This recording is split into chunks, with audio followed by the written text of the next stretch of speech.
নমস্কার সবাইকে, আমি অর্চনা চলে এসেছি নতুন একটি ভিডিওর সাথে। আমার এই নতুন ব্লগে সকলকে জানাই সুস্বাগতম। এই জামাটা কিনে দিয়েছিলাম দাদাকে, যেই জামাটা ব্লগে দেখিয়েছিলাম ওটা ওর পছন্দ হয়নি আর গায়েও মনে হতো না। তারপরে এটা গিয়ে নিয়ে এসেছিলাম। আজকে হচ্ছে ওর কাছে চেয়ে চুনতে পড়েছি। গরমে অন্য কিছু পরে দোকানদারি করা যাবে না, গেঞ্জি টেঞ্জি ছাড়া, সে কারণে ওর কাছ থেকে নিলাম। ও একদিন পড়েছে, ওকে কালকে জোর করে বলেছি কালকে পর, ও কালকে পড়েছে, আজকে আমি পড়েছি। রেডি হয়ে যাব দোকানে, আবার দোকানে গিয়ে দেখা হবে। আজ হলো মহানবমী, কালকে দশমী, আর কালকে হচ্ছে লাস্ট মেলা, মানে শেষ মেলা। তো কালকে আছে হচ্ছে কার্তিক দাস বাউল বিখ্যাত। তো চলো একেবারে মেলায় কি দেখা হবে। আজকে আর মেলার সামনে দিয়ে ঢুকলাম না, একদম মাঠের যে পেছন দিকটা আছে ওখান দিয়েই চলে এলাম, তাড়াতাড়ি হবে বলে। আর এসেই দেখি মঞ্চে নাটক হচ্ছে, খুব সুন্দর করে নাটকটির আয়োজন করা হয়েছিল।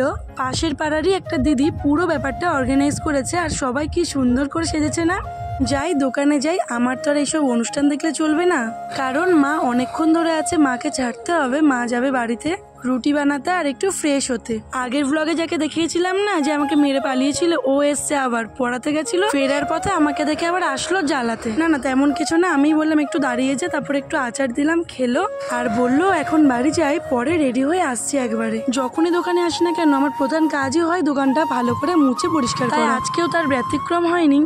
আমি তো শুধু দোকানে থাকি, কিন্তু বাকি পুরো জিনিস রেডি করে দেওয়া সেগুলো সবই কিন্তু মাই করে থাকে। যেমন মটর সেদ্ধ, আলু সেদ্ধ, ছোলা ভেজানো, আচার, পাতলা চাটনি সবই মা তৈরি করে। যে কেনার জিনিসগুলো যেমন চানাচুর, লাল মটর, ছোলা ভাজা, ওগুলো আমি কিনে আনি। কথা বলতে বলতে দেখো মা চলে এসেছে বাড়ি থেকে রেডি হয়ে, পরেছে একটা বাজে শাড়ি। আমি তো সেটাই বলছিলাম, আর মা তো রেগে যাচ্ছিল, বলছে তুই শাড়ি চিনিস, এটাকে বলে পিওর সিল্ক, তুই জানিস এগুলো কত সুন্দর দামি শাড়ি। কিন্তু আমার বাবা শাড়িটা একদম পছন্দ হয়। ওদিকে আমার বান্ধবীও বাড়ি থেকে রেডি হয়ে চলে এসেছে, আর আমার মথুরা কেক খেতে অনেক ভালো লাগে বলে একটা মথুরা কেক কিনেছিলাম, কিন্তু খেতে আর পারলাম না। টুকটাক করে দোকানে ভিড় হচ্ছিল, আর দোকান গোছাতে গোছাতেই সময় চলে যাচ্ছে। তারপর মাকে বললাম তুমি একটু বসো, আমরা তাহলে একটু ঘুরে আসি। দুজনে মিলে, মানে আমি আর আমার বান্ধবী মিলে পুরো মেলাটা একবার ঘুরে এলাম। আর এখন যে দাদাটা হাই বলছে, ওই দাদাটা না আমাদের এই পাশের পাড়াতেই বাড়ি। আমি যেটুকু চিনতে পেরেছি দাদাটা বিশাল সাদাসিধে একজন মানুষ। বান্ধবীকে সাথে নিয়ে এই কানের দুল দাদার দোকান থেকে এই কানেরটা আমি কিনে নিলাম, কারণ কানটা আমার ফাঁকা ছিল বেশ অনেকদিন ধরেই। ওইদিকে স্টেজের দিকে চোখ যেতে দেখলাম একজন গান করছে। তারপর কিছুক্ষণ গান শুনে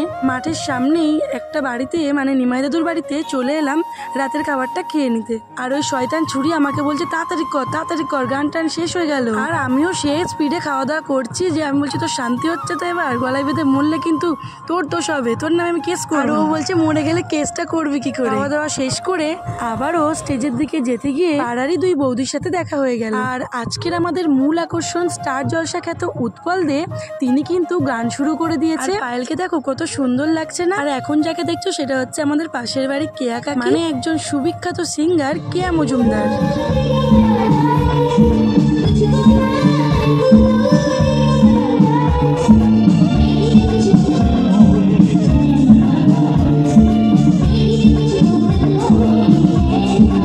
আর কাকিরও এক জায়গায় অনুষ্ঠান ছিল, মানে সেটাও বাসন্তী পুজোর উপলক্ষে।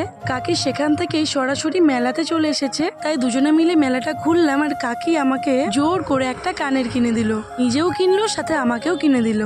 কি দারুণ আর ফানি ফানি কানের দেখো, চেরি কানের, ম্যাঙ্গো কানের। তারপরে আবারও জোর করে নিয়ে এলো লস্যির দোকানে, বললো খেয়েই নাও, কিছু হবে না, একদিন খেলে কিচ্ছু হবে না। নিজেও খেলো, সাথে আমাকেও জোর করে খাওয়ালো। উৎপল দে আর তার মেয়ে ডুয়েট গান তো শুনলে, এবার তার সিঙ্গেল একটি গান শোনো।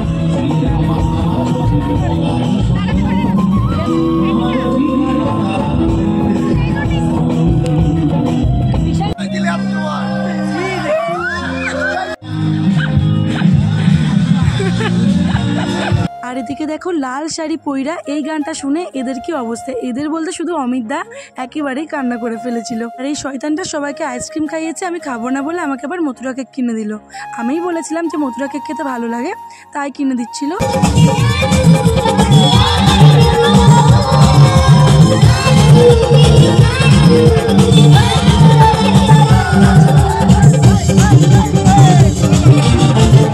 সত্যি কথা বলতে উৎপল দে নামক যে দাদাটা দারুণ গান করে। প্রথমে বুঝতে না পারলেও পরে বুঝলাম তিনি হ্যান্ডিক্যাপ, তার 2 পাই ড্যামেজ।